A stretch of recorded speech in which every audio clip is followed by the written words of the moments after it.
انا لسه بادئ في مطعمي، بادئ من فتره، حرفيا بادئ من الصفر والدنيا مش احسن حاجه معايا. السلام عليكم. عليكم السلام ورحمه الله وبركاته. جئنا لكي نأكل. عينيا الاتنين، بس مين معاك؟ معي أصدقائي صديقي هؤلاء ومجوعة.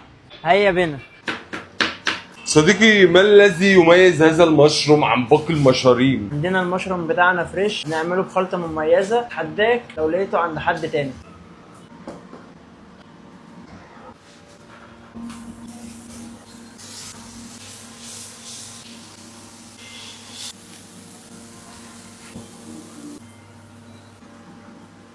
سماش يا أصدقائي.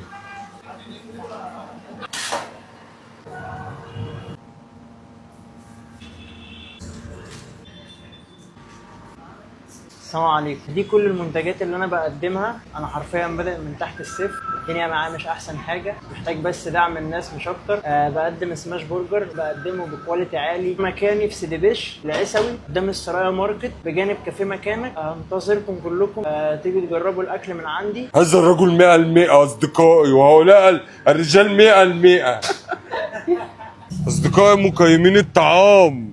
البطاطس تحفه، ربنا يبارك لك. ما رأيك صديقي؟ وبطاطس ولحمه جميله ما شاء الله. مقيمين طعام حقيقيين هؤلاء أصدقائي. طعم البرجر حلو، الصوصات اللي محطوطه فيه كويس. تسلم ايدك. بص بقى، هو اللعيب عامل ايه بقى؟ هو مش مكتر صوصات عشان طعم اللحمه يبان. هو عامل ايه بقى؟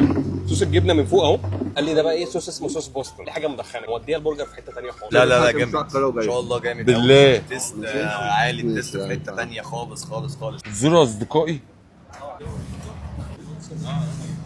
طرشن أصدقائي طرشن. ما رأيك صديقي؟ الاكل يجنن، سندوتش خرافه الصراحه، بالله. والله العظيم بما يرضي الله، يعني مفيش بعد كده جمال. البطاطسايه حكايه. طعمه طرشن.